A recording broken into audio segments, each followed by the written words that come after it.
Welcome back to CBS News election headquarters in New York. You are looking live at people counting votes in Fulton County, Georgia. Lots of transparency in the process.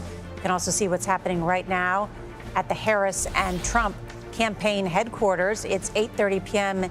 in the east, 5:30 p.m. in the west. Let's check in with the three battleground states where the polls are closed. In Georgia, CBS News characterizes this race as a toss-up. Look at this. Only 53% of the vote in, even though it's 8:30. You know, the Secretary of State had told us we were going to have more votes in. I'm going to check in with David Becker on that, what's happening. And we'll check in at the Magic Wall. Let's take a look at North Carolina, another important battleground state tonight. Again, it is early in the night, but look at this.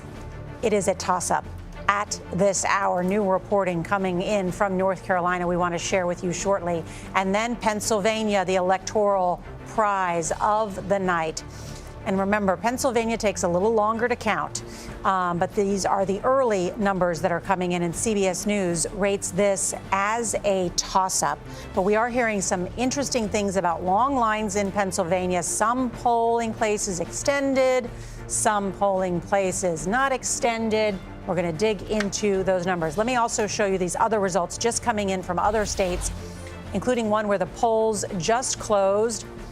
In Arkansas, CBS News projects Donald Trump will win in that state. Let's take a look at Missouri. CBS News projects Trump will win there as well.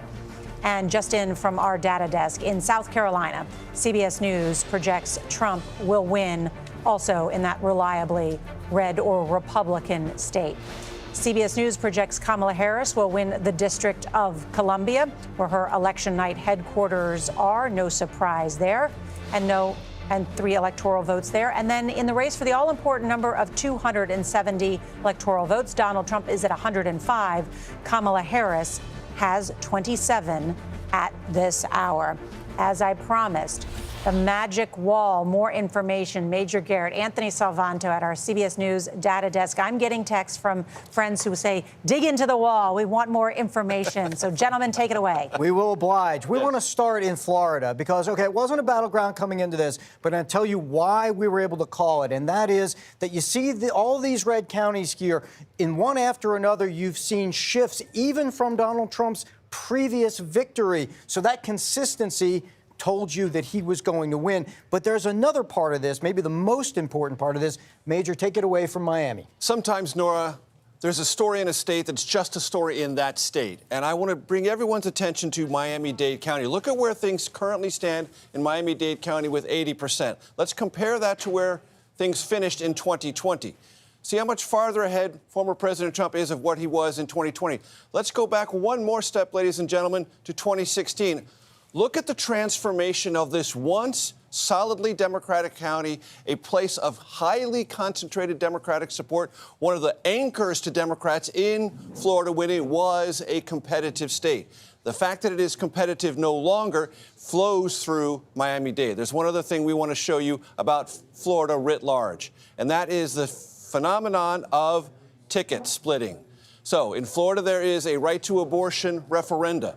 It's at 57% now. It needs a 60% threshold. Anthony, take it from there. Well, what we're looking at is some in the Harris campaign thought maybe support for this measure might connect to support for Harris and maybe help bring up her vote numbers. It hasn't. Now, this needs 60% to pass. So we don't have a projection on that yet, but we do have it characterized as lean no, because as you can see, it's tracking below that 60%. Even with that majority, it has to get that 60% threshold. But that's your story, that big, big gap between Harris and the abortion referendum. Of course, she made that such a central part of her campaign, but it's not bearing out in the vote, Nora. Let's go to North Carolina, Nora, because you asked for more data. We want to give you data. Anthony?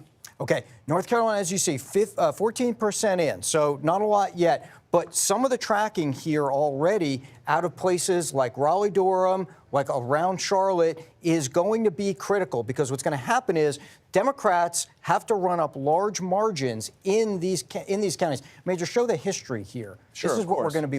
This is what we're going to be looking for. Okay, when you get to these areas, you're going to have to see, and she's getting it now, right? But it's very, very early. You're going to have to see Kamala Harris run up the score, run up the margins, because what's going to happen is that Donald Trump, or at least our exit polls tell us and our projections tell us, is going to do very well in and around these rural areas. So that's how you break down North Carolina, but it still evens out to a toss-up. Want to show the estimate?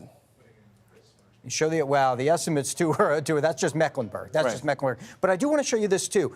Take a look at the ticket splitting in this, because this is important. So go to the ticket splitting, and here again, we have a story in differences, because here's Harris's current number, right? But you also saw Josh Stein win at 58%. And so at that point, he versus the 49% that we're getting for Harris right now, those differences telling you that some Republicans have gone over. There's a Trump-Stein vote in North Carolina. There's a bit of a Trump-Stein vote right there. Yeah, of course, that was a controversial race, and one everybody was paying attention to. Gentlemen, this is excellent information. Can we go back to Georgia and just see? I want to see where the outstanding vote is there. Of course, we have heard there's record voting. Not we knew in the early vote, but also today. So just want to get a sense is where is the outstanding vote right now? I'm glad you asked, because here on this map, what you see is the circles represent the amount of outstanding vote, and the color represents what's projected or the past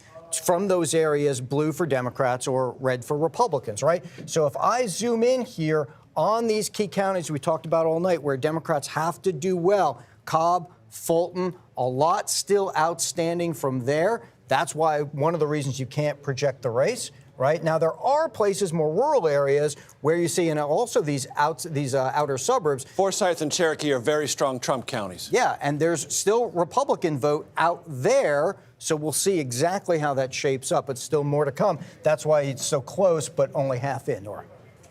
All right, let's keep looking into those numbers in Georgia and North Carolina. So close at this hour. Thank you very much.